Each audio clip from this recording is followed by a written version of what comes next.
Hi hello ನಮಸ್ತೆ. Welcome to ಪಯಣ ಪ್ರತಿದಿನ. ಬನ್ನೇರುಘಟ್ಟ ರಾಷ್ಟ್ರೀಯ ಉದ್ಯಾನವನದ ವಿಡಿಯೋ ಮುಗಿಸ್ಕೊಂಡು ಮತ್ತೊಂದು ಮಹತ್ವದ ವಿಷಯವೊಂದನ್ನು ಹೇಳಲು ಹೊರಟಿದ್ದೇನೆ. ಸ್ನೇಹಿತರೆ, ಬನ್ನೇರುಘಟ್ಟಕ್ಕೆ ದಿನವೂ ಸಾವಿರಾರು ಜನ ಮೃಗಾಲಯ ವೀಕ್ಷಣೆಗೆ ಬರ್ತಾರೆ.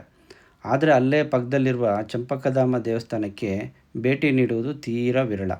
ಭೇಟಿ ನೀಡಿದರೂ ದೇವಸ್ಥಾನದ ಪುರಾಣ ಪ್ರಸಿದ್ಧ ವಿಷಯಗಳನ್ನು ತಿಳಿಯದೆ ಹೋಗಿರುತ್ತಾರೆ. ಈ ದೇವಾಲಯವು ಸಾವಿರಾರು ವರ್ಷಗಳಷ್ಟು ಹಳೆಯದು. ಇದು ವಿಷ್ಣು ದೇವಾಲಯವಾಗಿದೆ.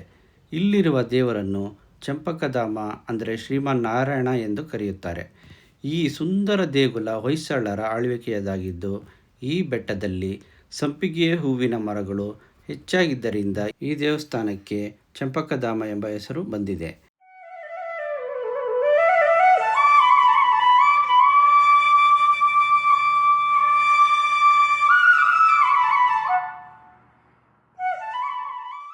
ಸ್ನೇಹಿತರೆ, ದೇವಸ್ಥಾನದ ಒಳಭಾಗದಲ್ಲಿ ಸುಂದರವಾದ ಹೊಯ್ಸಳ ಕಾಲದ ಕೆತ್ತನೆಗಳಿವೆ.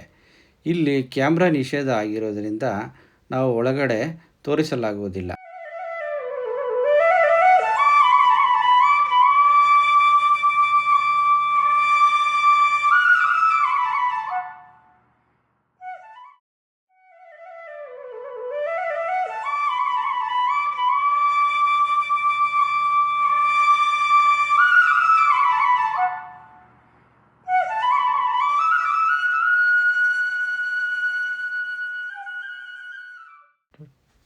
ಸ್ನೇಹಿತರೆ, ದೇವಸ್ಥಾನದ ಬಲಭಾಗಕ್ಕೆ ಹೋದರೆ ವೈನಗಿರಿ ಬೆಟ್ಟ ಅಂತಾರೆ. ಈ ವೈನಗಿರಿ ಬೆಟ್ಟನ ಸುಮಾರು ಒಂದು 200ರಿಂದ 250 ಮೀಟರು ನೀವು ನಡ್ಕೊಂಡು ಮೇಲೆ ಹೋದರೆ ವೈನಗಿರಿ ಬೆಟ್ಟ ಸಿಗತ್ತೆ. ಈ ಬೆಟ್ಟದ ಮೇಲೆ ಲಕ್ಷ್ಮೀ ನರಸಿಂಹಸ್ವಾಮಿ ದೇವಸ್ಥಾನ ಇದೆ. ಸೊ ಇಲ್ಲೂ ಹಾಗೆ ಕ್ಯಾಮ್ರಾ ನಿಷೇಧ ಇರೋದರಿಂದ ದೇವರನ್ನು ತೋರಿಸೋಕ್ಕಾಗೋದಿಲ್ಲ. ಸೊ ಈ ಬೆಟ್ಟದ ಮೇಲಿಂದ ನಾವು ಸೂರ್ಯೋದಯ ಸೂರ್ಯಾಸ್ತವನ್ನು ವೀಕ್ಷಣೆ ಮಾಡ್ಬೋದು.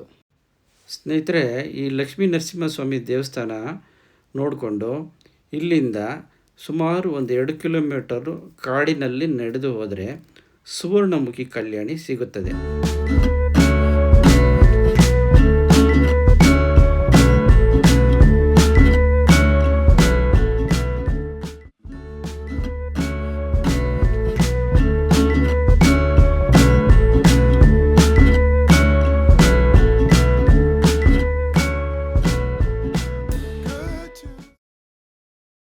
ಸ್ನೇಹಿತರೆ, ಇಲ್ಲೊಂದು ವಿಶೇಷವಾದ ಮಾಹಿತಿ ಇದೆ.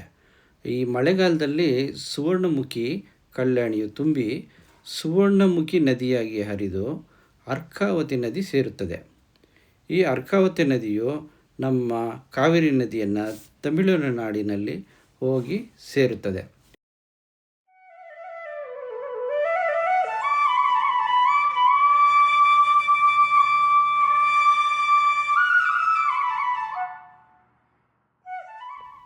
ಈ ಸುವರ್ಣಮುಖಿ ಪುಷ್ಕರಣಿಗೆ ರೋಗಗಳನ್ನು ನಿವಾರಿಸುವ ಪವಿತ್ರ ಶಕ್ತಿ ಇದೆ ಎಂದು ಸ್ಥಳೀಯವಾಗಿ ನಂಬಲಾಗಿದೆ.